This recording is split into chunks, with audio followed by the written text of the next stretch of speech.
So Donald Trump ran on no more wars, and MAGA really got behind that and pushed it. They would say, we don't want to see any more of our tax dollars go on all of these useless wars. And I always said to myself, hold up a minute. Now, this is something we can all agree on. We don't want any wars either. We should be able to come together and put politics aside and agree that we don't want any more wars. But when it comes to Donald Trump, everything to do with him is just another catchphrase and another cliche. He told us that he would end the war in Ukraine actually he said he would do it as president-elect. That didn't happen. He said, all I got to do is just get him in a room. It never happened. Then he said, I'll do it on day one. Just get him in a room. It'll be over in 5 minutes. Didn't happen. Then he got in a room with Zelensky, and we all saw that disaster. Completely embarrassed us on the world stage, and ever since, that's all he's been doing. He goes around taking credit for ending 7, 8, 9, 10 wars. Hell, I don't know how many he's said now. The number changes, sometimes mid-interview. And no one ever holds him to account and makes him explain himself at all. And they also don't make him explain himself when he just goes down to the Caribbean and starts just firing off on boats and then comes back and says, hey, we're just killing all the right people. So he went from no more wars to we're killing all the right people. And he does it under this guise of, well, hey, we're going after the drug dealers. We're stopping people from bringing drugs into the country. And we're over here saying, hey, we agree on that too.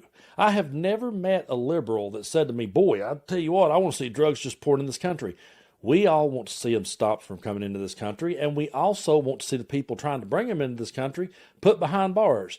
But we believe in a thing called the Constitution. I keep a copy laying right here on my desk. We believe in due process, and we believe before you go firing off shots at people, first you should take it through Congress, and first of all, you should have evidence before you even bring the subject up.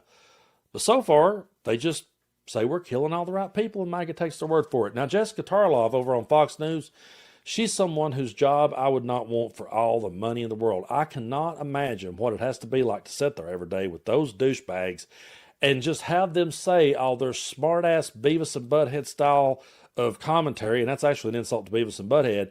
But to sit there and try to talk sense to these people, I don't know how she does it, but I applaud her for it. And she does a good job in this next clip of trying to explain that none of this, by the way, is normal.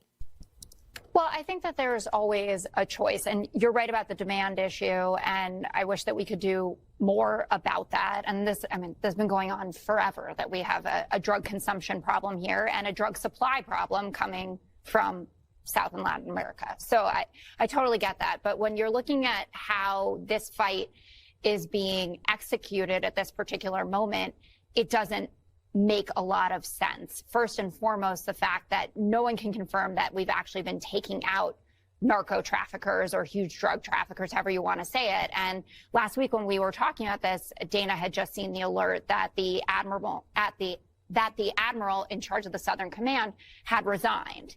And he was the one who was in charge of this. And the reporting is that he wasn't comfortable with the mission and had been pushing back within the Pentagon. And do you think he would have resigned if everything was by the book?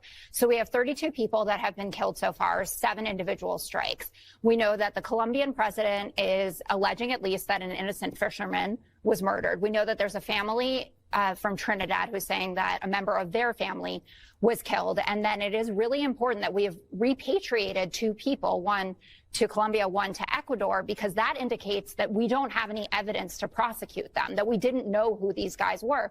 Because if you did have evidence, you would bring them before a court.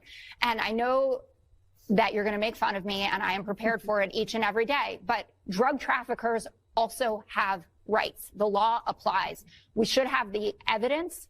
They should be charged with something, and they should come before a court of law. And Rand Paul was on the Sunday shows this weekend, and he said to Kristen Welker, when you kill someone, if you're not in a declared war, which we are not, Congress with the war powers, you really need to know someone's name at least. You have to accuse them of something. You have to present evidence. So all these people have been blown up without any evidence of a crime. They're also saying that it's about fentanyl, and people who analyze the area are saying that there is drugs that go through, but it's mostly cocaine and marijuana that are headed actually to Europe and to Africa. So the government story is not adding up. Folks, I would like to talk to you about Chapter. Medicare is supposed to benefit seniors, but it can be so confusing. And with many agents chasing commissions instead of caring about folks, millions of seniors end up on plans that aren't right for them every year. paying too much, or not getting the care that they need. And that's just wrong. Listen, Medicare annual enrollment runs from October 15th through December 7th. Even if you like your current Medicare plan, it's critical to look at 2026 plans, or you risk losing coverage you need. That's because plans change every year, and some just disappear. That's why I want you to know about Chapter. They're the only advisors that check every plan nationwide to make sure you get one that works best for you. Their help is free, and they can review your options in under 20 minutes. If you're on the right plan, they'll tell you. If not, they'll help you switch. By doing this, they've saved people an average of $1,100 a year. So call Chapter today, get it done fast, and rest easy. You can reach them at 314-732-0423. And you know what the most depressing part of that clip is? She's sitting there telling the truth. She's sitting there bringing the facts. She's telling it exactly like it is. And you've got this table of people, and she said, hey, I know y'all are going to make fun of me.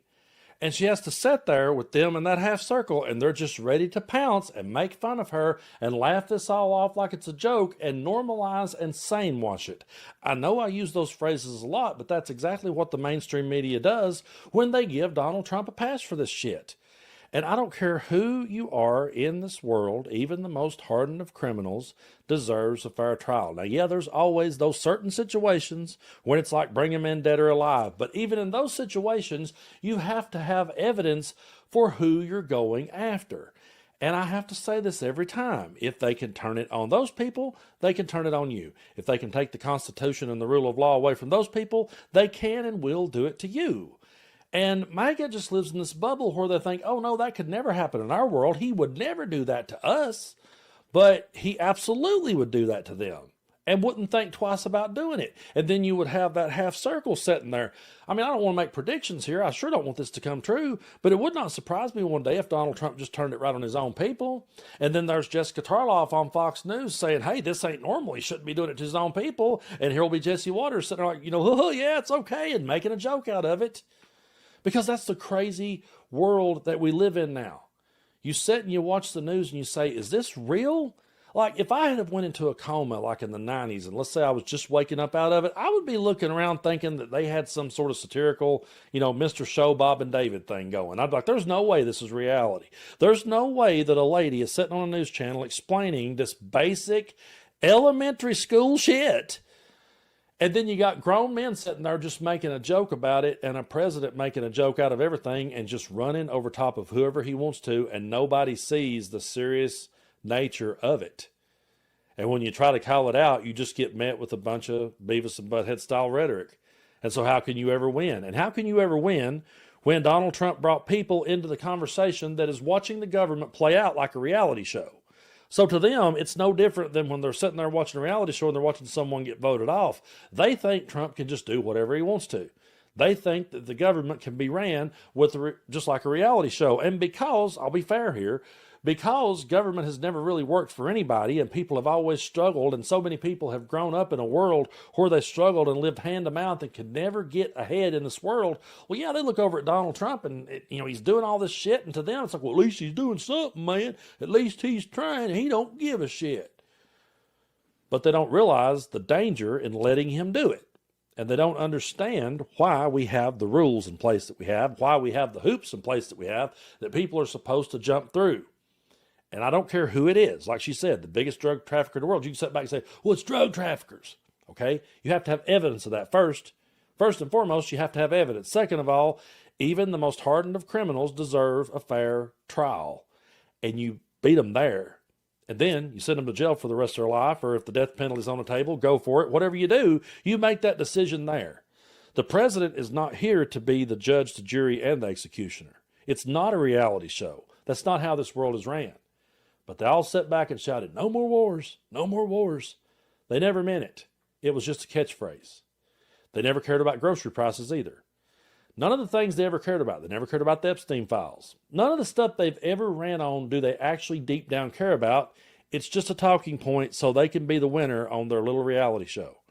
But one day, that's all going to turn on them. It actually already has. We've already seen him say to them, hey, don't bring up Jeffrey Epstein again. That was a Democratic hoax. Don't bring his name up to me again. And we saw him just fall back in line. We saw him say prices are lower than they've ever been. Don't bring up that word affordability. And they all just fell back in line. And now he's saying, I'm killing all the right people. And they're like, hell yeah. What are they going to think when one day he thinks they're the right people? That's the $1 million question.